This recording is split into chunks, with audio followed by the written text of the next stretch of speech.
Well, economists don't like tariffs, Adam, but the failures of globalisation cannot be overlooked. This is something that JD Vance has spoken about extensively, certainly Donald Trump. They have seen American manufacturing decimated, and this notion that you can get developing countries to make things cheaply whilst more advanced countries just come up with the innovation. It hasn't worked out that way. The developing countries very quickly work out how the innovation works, and that, especially when you've got a country like China that just steals the intellectual property. That is a rogue economic superpower now that doesn't play by the rules. Yeah, look, certainly I think overall I agree with Nick, but you've got to look at the distribution of economic growth over time too, and this is kind of going to your point. So the US has experienced, dramatic GDP per capita growth overall, but amongst certain communities, the communities that vote for Donald Trump, the cheap TVs and radios and and iPhones, they just don't compensate for the loss of dignity from a job. And, it often leads to drug abuse and even death in some cases, and these communities are decimated, they're very angry. Okay, they've got cheap stuff, but actually they'd probably rather more expensive stuff and a job.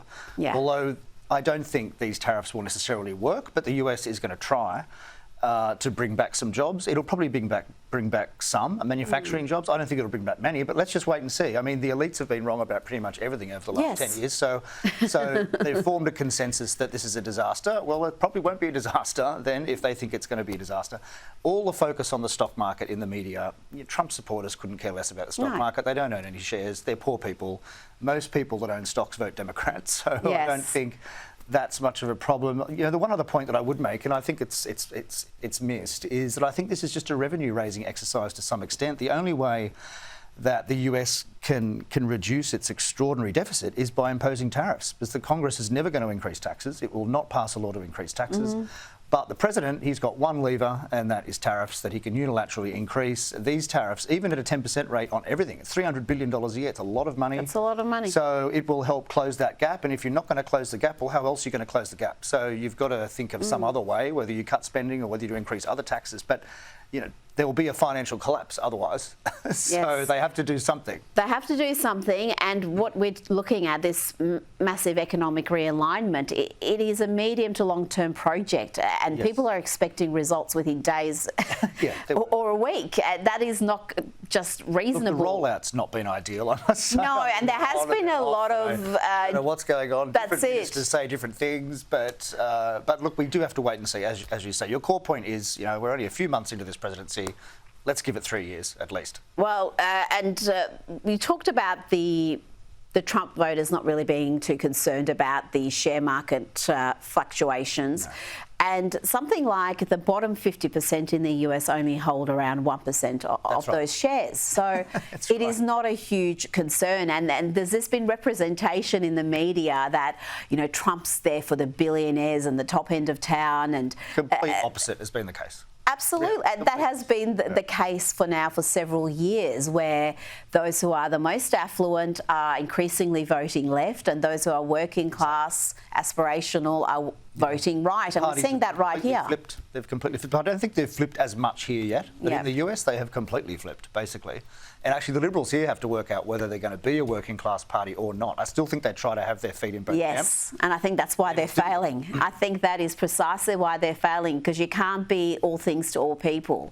And I think their desperation to win back a few of those teal seats in the affluent inner suburbs has completely, Nick, frustrated their messaging and their ability to come up with policies that clearly differentiate them from Labor, to be bold, to be strong on these policies, because they know some of that rhetoric is not going to be popular in the affluent inner suburbs, but it'll be very popular in the outer suburbs and in regional areas.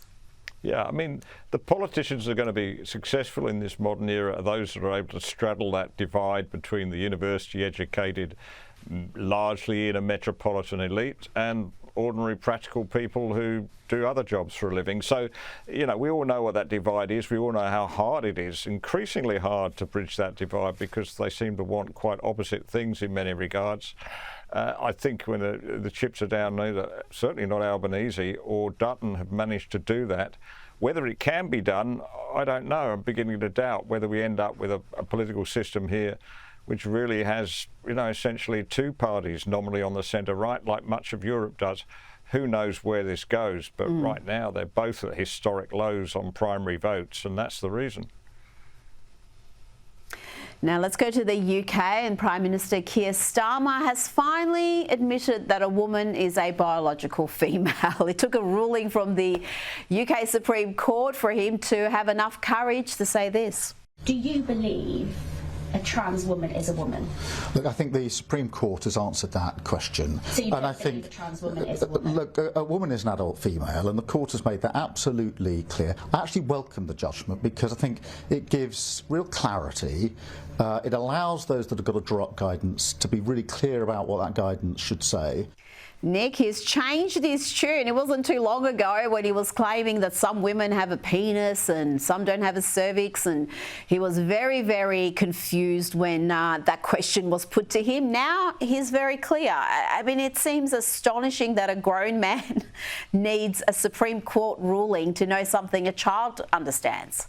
Why do they overthink all this, overcomplicate it, Rita? I don't get it. This man's got a doctorate in law, I think, from Oxford University, I believe. and you'd have thought that he would have enough knowledge of the world at his age to come to that conclusion that about what a woman was long before the Supreme Court had to pass a ruling on it. I don't know whether it's just being a lawyer or whatever it is. I mean, I don't think the guy is stupid. I think they're just so caught up with this narrative and so frightened of their own shadow, so frightened of being criticised by this, you know, quite rabid, mad, radical group of zealots that have been pushing this particular line. That I just don't think they have the courage, do they, to stand up against the trend. And but anyway, thank goodness for the Supreme Court ruling, and thank goodness the Prime Minister of Great Britain has accepted it. Yes, it's good to see he's accepted it, but I do recall when Peter Dartton was asked this question after that Supreme Court ruling, he kind of dodged it. He really just did not want to talk about it, said it's not an issue for us, it's for the UK. It is an issue for us because the very same narratives, the very same activism and bullying that's happening is happening right here. In fact, I would argue Australia is considerably worse because we really haven't had the debate because our Conservative politicians have been too gutless to take a position on this. Yeah, the only comments that I'd make there is just firstly, the mere fact the UK Prime Minister is even talking about this sort of stuff just shows where the West is right now, really, and what must China and Russia and, you know, various... Can you imagine Vladimir Putin being asked this? Can you imagine Vladimir Putin being asked, you know, can women have a penis? I mean, this was a question that has been posed to Keir Starmer in the past. We've just descended into silliness. And just on Dartton, I'm really surprised he didn't seize on that question and be emphatic because it's such an easy win politically. 80%, maybe 90% of people don't think trans women are women. Yeah. So why not go with that? Win some votes on cultural issues, which at least don't, you know, they don't cost the budget anything. So go with them. Well, this is one of the reasons I don't understand why the coalition hasn't really leaned into these so-called culture wars because one, they're on solid ground. The majority is with them in just about every one of them. And two, they don't cost billions, and we are facing record debt. We're in a cost of living crisis. So if you make some promises based on values as opposed to spending, I think that's a win-win. Now, before you two go, we're going to have to talk about Prince Harry and the deepening rift with his father, King Charles.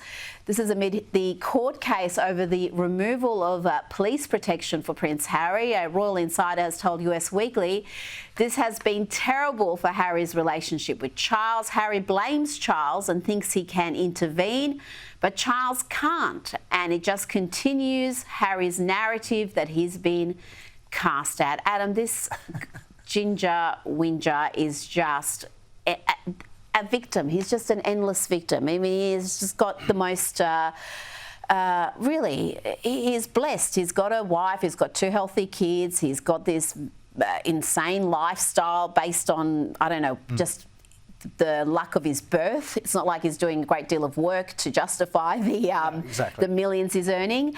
And yet all we see from him is endless whinging. No, look, that is true. I think he's lost a great deal of respect in the UK and around the world. But I must say the more broad point is when I'm asked about the royals on TV, I A, never really know what to say, and B, it kind of makes me want to be a Republican. Oh, I'm no, just God sick of forbid. that. Yeah, I know. I mean, Nick. I voted for the monarchy back in 1999, my first vote. But these stories, I'm like, oh my God, this family.